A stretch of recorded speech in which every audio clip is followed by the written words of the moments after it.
Welcome to Building the Future. I'm your host, Kevin Horick. You can check out new episodes of the show every Tuesday and Thursday at 2 p.m. If you missed an episode or want to get more information about the show, please visit buildingthefutureshow.com.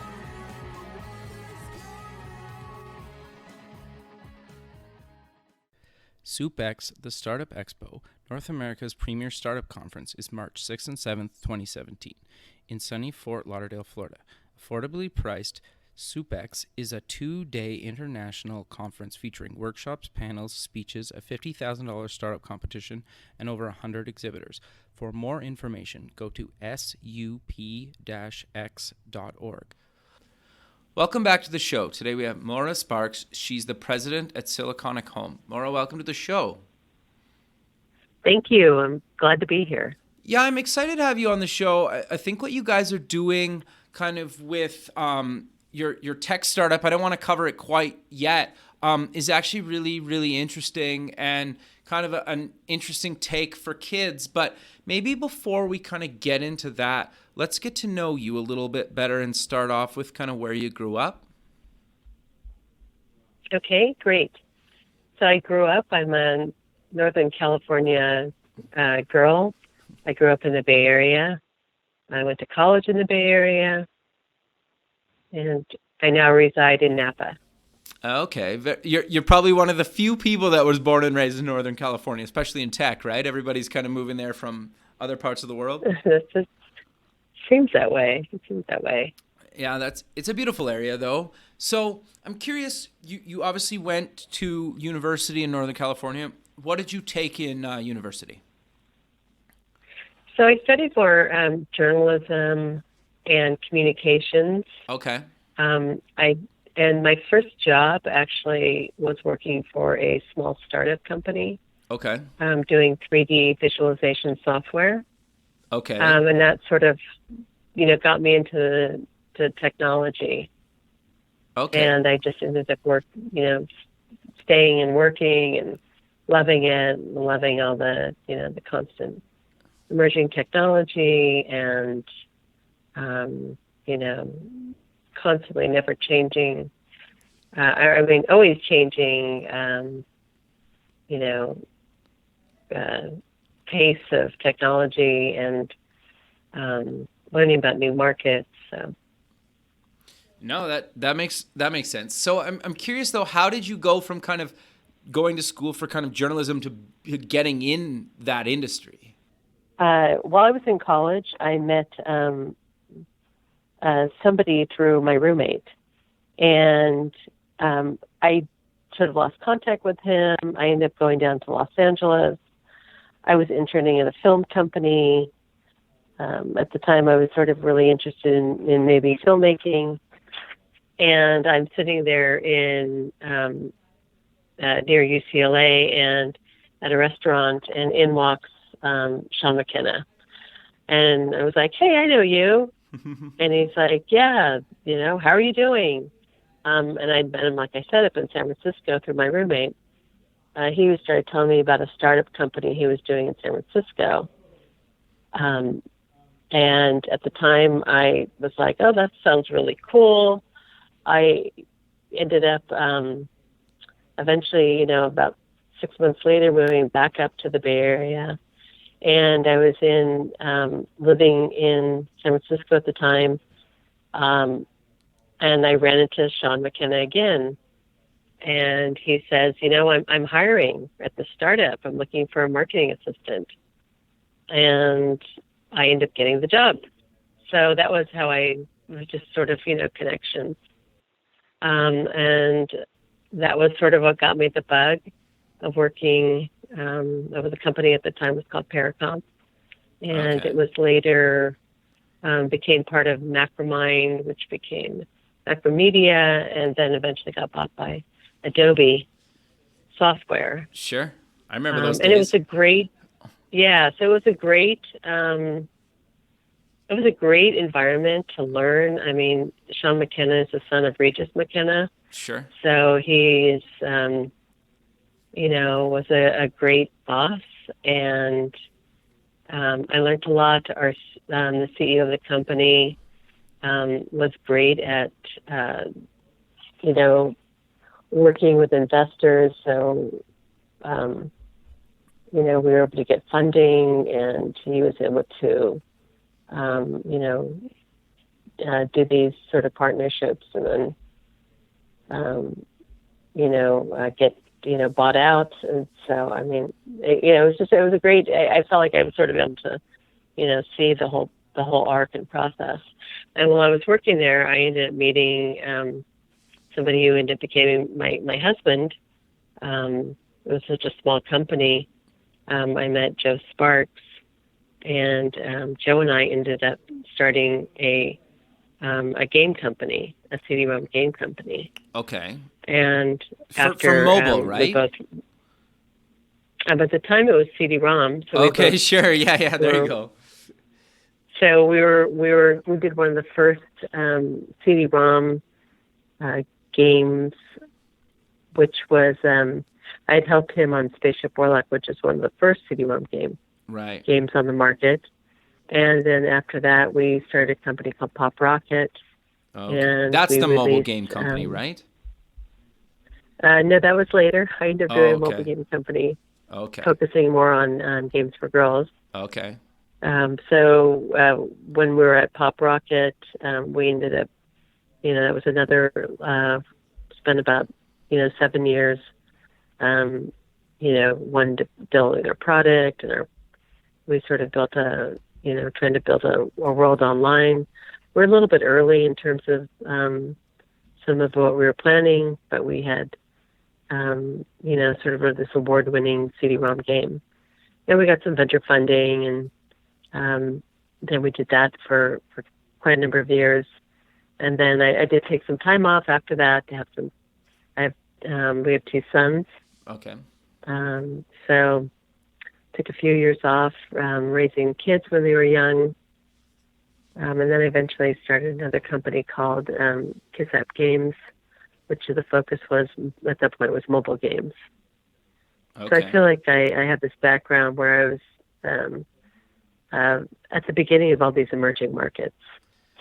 No, that's interesting. Well, and you kind of grew up and lived and still live in probably the most, if not one of the most innovative places on the planet, right? And so I think, like, when you're on the cutting edge of this stuff and you're kind of around it, I think, and considering you worked at like a company that became Macromedia, like these companies were building products that pretty much anybody that was doing anything digital was using, right? And so that's great. Like, and it's awesome that you were kind of that early on in the evolution of these companies, right? And I think there's a lot of people even coming up today that have never heard of Macromedia, right? And a lot of the, like, when they kind of got bought or merged with Adobe, it was huge news, right? And I think that's awesome that you were kind of there even before they were like Macromedia, right? That to me is kind of fascinating. And like,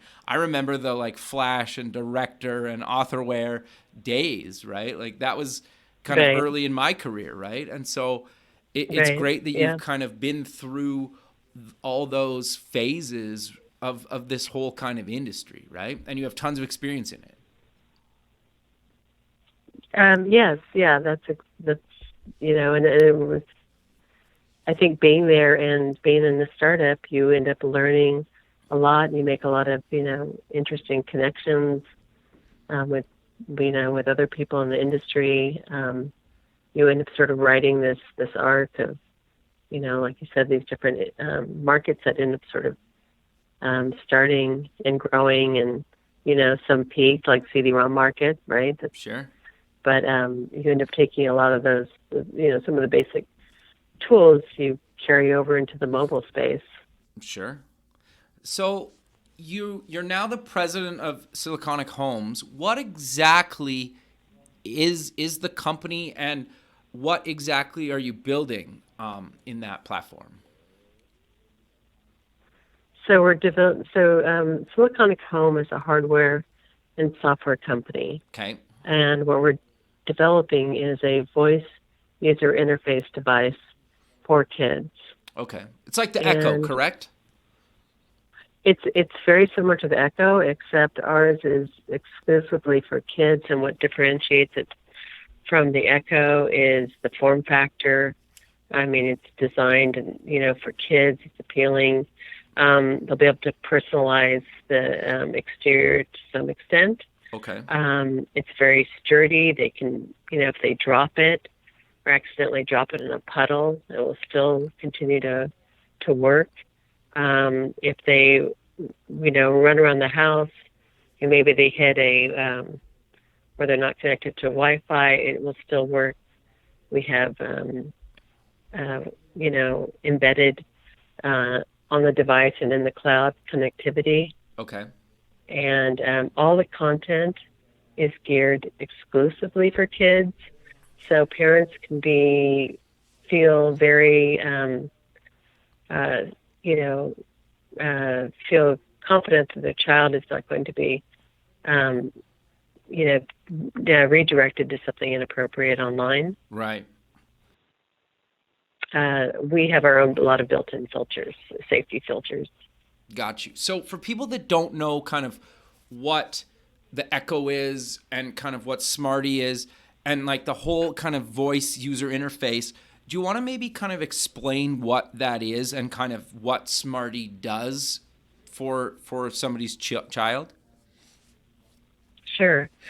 So a voice user interface is a hardware device without any with a user interface that they can't see.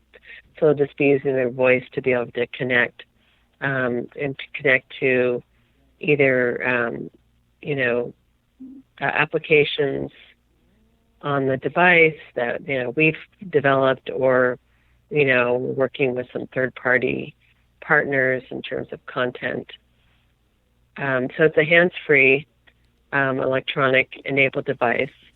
We like to call it an intelligent assistant. Okay. Because Smarty allows the user to access a wealth of information, anything from audio learning of a foreign language to streaming audiobooks.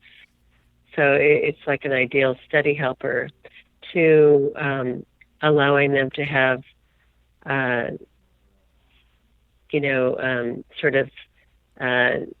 features that allow them to set an alarm, control their room, turn off their lights, there's also telephony, so they can, with a contact list, they can say, Smarty, call mom, and Okay. it will do a speaker call. It can connect to other IoT devices like speakers. Right. One of the key things kids are going to want to use it for probably is to stream audio. Right. So it has a lot of what we call like entertainment, educational, and then these communication features. Right. And in sort of this intelligent connected device for kids. Got you. The thing that seemed really cool to me is like the ability to kind of take notes or help with kind of homework or kind of definitions around, certain words as they're maybe reading, right? So do you maybe want to kind of cover some of the, I guess like they're all kind of practical uses, but maybe some of the kind of like educational side of that stuff or how it could help with like homework, for example? Sure. So one thing that we're doing, we're working with a company that where we have our intention is to bring them under our umbrella. Okay. And they have their own child knowledge base, so like a Q&A. Sure. And that will be a Q&A that will be 100% filtered of content, for the safety aspect. Sure. And so the child can ask it questions. How far away is the sun? Sure. How many weeks of the year? Whatever they end up asking it, Smarty will end up returning that information. And so it becomes like Smarty will become like an ideal, study helper Okay. for the Yeah. child. No, that's awesome. And I think like I'm assuming so then like I don't know, a kid struggling with say like fractions or something in math, you could potentially help them with specific problems like that if it doesn't do that today. So that, yeah, like math facts are a great, um, you know, it's a great application for Smarty. Spelling words, definitions, Sure. um, and that is definitely, we'll have a lot of those, on our, when it's released, and that will be part of the features. Sure. That was actually going to be my next question to you is like when can people get a Smarty? So we have a prototype that will be showing around Silicon Valley this month, and we're raising money. We've been in the process of raising money, so we're looking at about, depending on when we finish closing some of our investor rounds, we're going to be looking probably, our goal is, 12 months after that. Okay. So you guys are obviously you just mentioned you have a prototype. So did you guys build the prototype yourself? Did you kind of outsource it? Did you go to China? Like how did you guys build the original prototype of Smarty? Sure. So, and also I just wanted to say, Smarty is part of a cloud platform. Okay. So what the consumer will see is the hardware device. Right. And inside that we have the different boards and things like that. But we're in the cloud, it's a cloud platform, and on that we'll have the speech recognition software, some AI learning. Well, that will have also the educational entertainment content and some of the communication features, the software end. Some of this will also be on the device. Okay. We also, like I mentioned, will have the speech recognition on the device and in the cloud, just so a child doesn't lose connectivity. Right. And they'll be able to have maybe some certain software stored on the device, like songs and things like that. Sure. And that is, and of course, the whole AI will be able to figure out, like if a child was streaming, say, an audiobook, and they went through chapter 3, when they come back again, the child should be able to ask the device, Smarty, read me, Harry Potter, and then Smarty should be able to recognize that they left off on chapter 3. Okay, interesting. If they're learning their math facts and they end up, advancing through a certain level, the device should be able to recognize and maybe prompt the child, you did a great job on your, multiplications. Do you want to advance to, multipliers of 9? Sure. Or something like that. Interesting. So there's a, so that whole angle of learning is important, the artificial intelligence. And the back end, there'll be a dashboard for parents. So a parent can be able to see, what does my child ask Smarty? Interesting. How much time did they spend on math? Oh, Are they okay. really just using this for music? Anyway, and that's, and then there's a customization feature on the back end as well. That a parent, like I mentioned, with the telephony, they can put the contact names in, so a child can just easily call, or they can put initially when they first get it, they'll sit down with the parent, and they'll be able to put in their their age or grade level, gender. So there's some customization.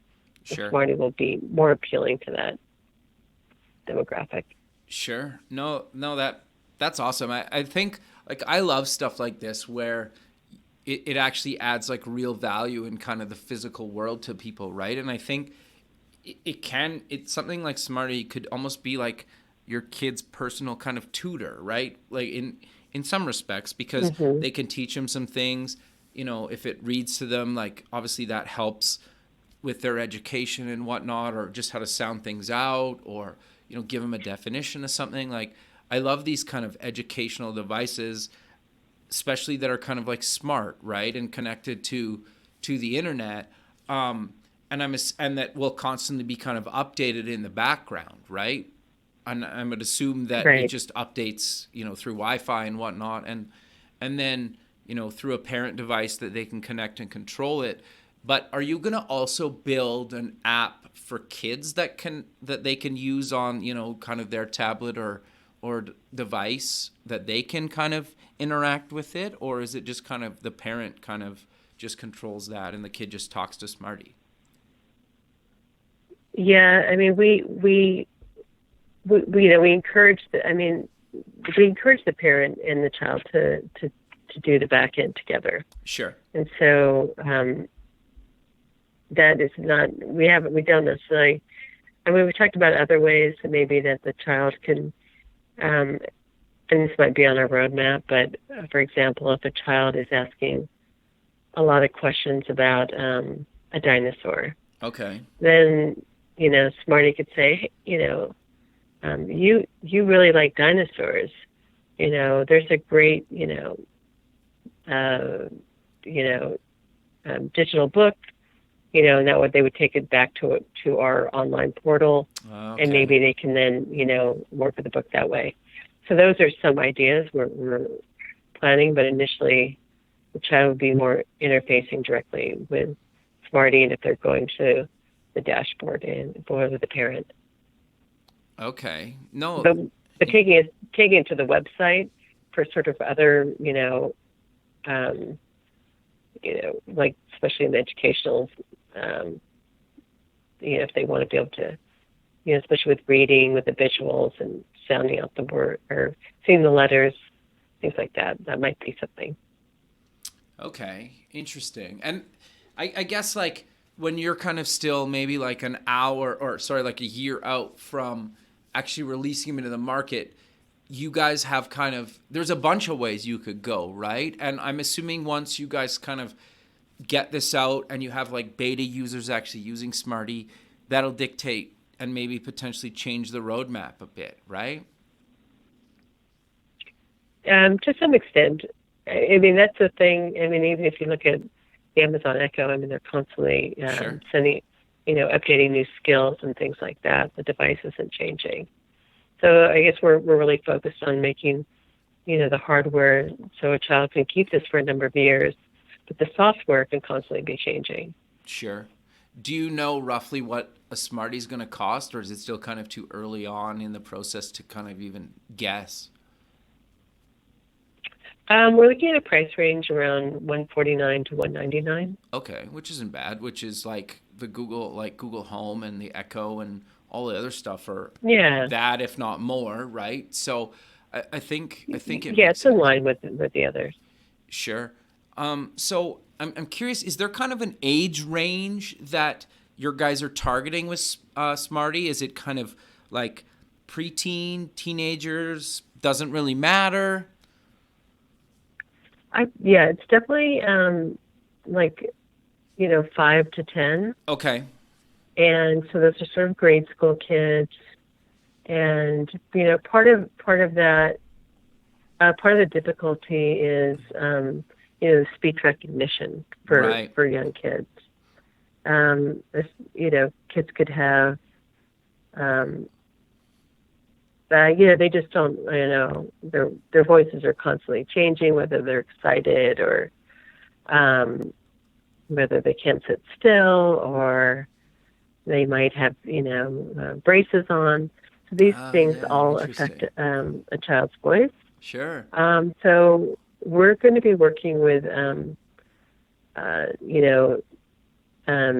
speech software that's currently on the market, but we'll be also building our own speech models to, provide what we think is going to be the highest accuracy rate of speech recognition for kids in that age range.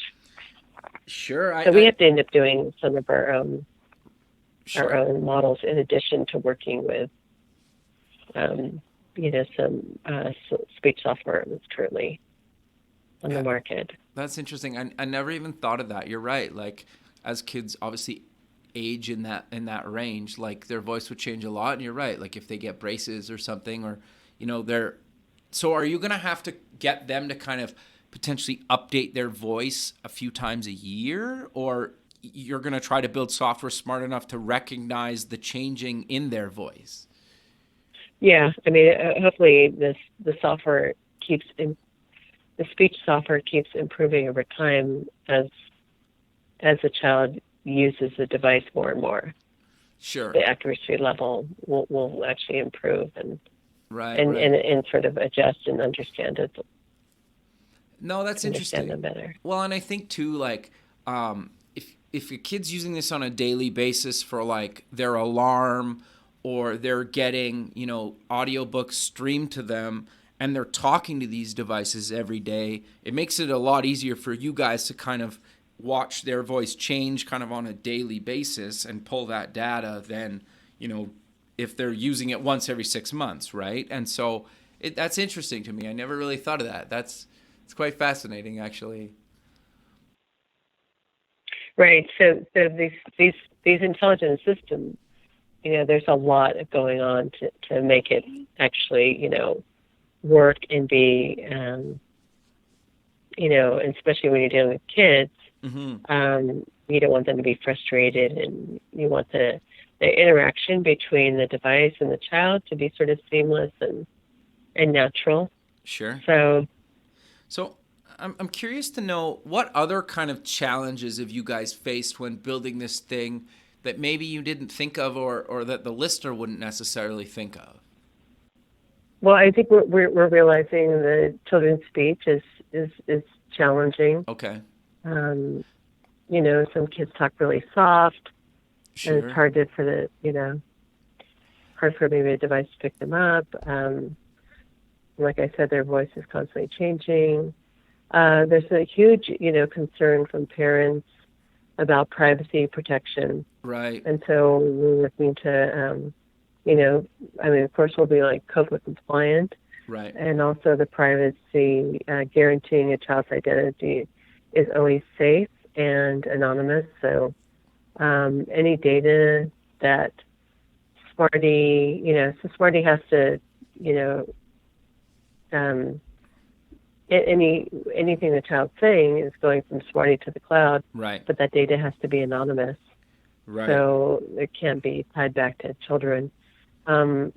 You can't, we can't sell directly to children, and that's not our intent is to have them upsell to buy things. But Right. so there's a lot of concerns, especially about dealing with kids, and so that's one of the reasons why we're working with that knowledge-based company is to ensure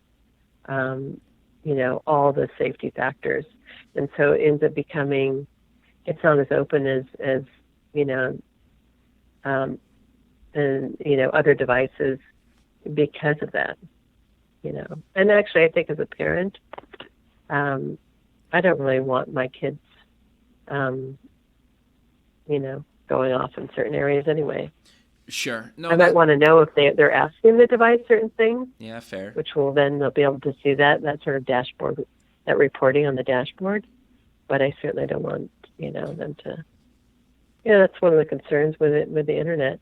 Also, Smarty's great for a 5-year-old because maybe their spelling, isn't great yet, and they can't use a keyboard, and Right. so it ends up being sort of a great device for a young child like that. Sure. And then, are you guys going to support kind of multiple siblings can talk at the thing, or is it kind of one Like, device per child? so like the speaker identification, Mm-hmm. being able to pick up. Ideally, it's for one child. Okay. And that makes sense because one of the things we're going to be doing is, so the prototype that's actually on our website Yeah.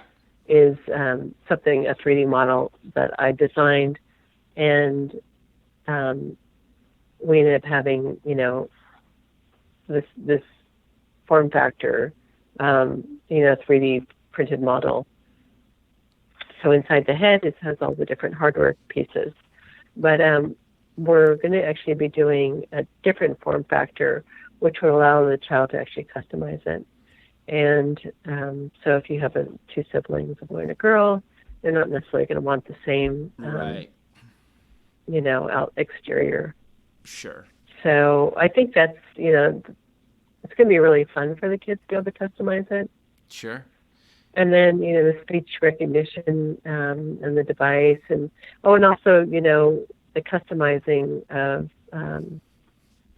your age and, content. Ideally, it's just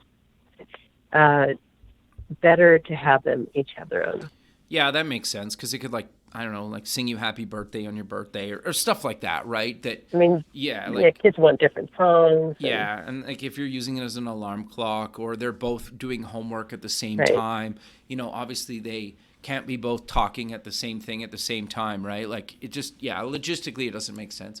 No, that's interesting. So I'm curious, is there a way for people to get into the beta, or is it kind of a closed beta and, you guys choose who you guys are going to be kind of beta testing this on?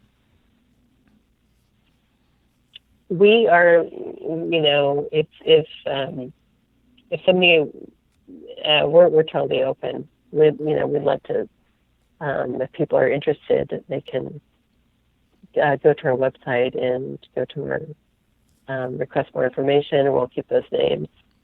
Okay. And are you looking for people just kind of in the United States or kind of beyond, or it doesn't really matter? We're going to be launching this in the U.S. Initially. Sure. And we're open to other countries, and it really just depends on what kind of partnerships. We are actually going to be, we're finalizing a subsidiary in China. Oh, wow. So we think China might, is likely to be our second biggest market. Sure, I can imagine. And we are going to be, so that's, that could be a likely market we'll be, approaching after that. But our goal is to focus on the U.S. initially. Sure. That makes sense. So, I'm assuming that you guys under the Siliconic brand are potentially going to build other devices for kids, after Smarty launches and is doing things. Is that kind of the plan, or is that too far down the future to kind of even think about or talk about yet? We do have some other products on our roadmap. Some of them actually are products that sort of work, nicely with Smarty. Okay. Other hardware products, and that's definitely something. Okay. That we have. I'm also curious, are you going to at some point have a developer kit where other developers could add functionality to their Smarty for their child, or is that not really in the roadmap? It's what we're probably going to do is, in fact, we are already integrating with a couple of third-party partners. We have, for example, we're working with one company called Hutch AI, and they have storytelling for kids. Okay. And so our prototype actually is working with their stories, and we're able to, tell me a happy story, and it will stream some of the stories that they actually have, which is great because then they're constantly updating these stories. Right. Okay. So the material is actually, always fresh and interesting and growing. And so our goal is to have other sort of third parties like that. Got you. Okay. And then obviously you vet them to make sure that they're appropriate for kids and whatnot. Yeah, that makes sense. Right. Yeah. And so we'll have just so in some ways it will be, handpicked by us. Sure. So what's the battery life of Smarty? Like, is he constantly plugged in? Can you kind of like undock him and just like move him around and he'll get, a day or whatever? Right. Yeah. So you can, it's an inductive charger. So Okay. the child could take it off it and walk around the house, go outside even. And it is, they can take it to the different rooms of the house. Got you. Okay. And, No, that's great. So we're kind of coming to the end of the show. Maybe let's close the show with mentioning where people can get more information about you guys and Smarty. okay, great. So we do have a website, which is under our company name, which is siliconichome.com. Okay. And that. And I'm happy to, if anybody wants to send an email, and I am Sparks at siliconichome.com. Perfect. Well, I really appreciate you taking the time out of your day to be on the show, and I look forward to keeping in touch with you and watching kind of Smarty's progress throughout the rest of the year. Oh, thank you so much. I really appreciate this. And I just love to hear from some of your viewers. And if they're interested, I'd be happy to put them on our list and, beta testing. And we're always looking for feedback. And so thank you. I appreciate this. Perfect. All right. Well, you have a good rest of your day, and we'll talk soon. All right. Okay. All right. Take care. Bye-bye. Bye.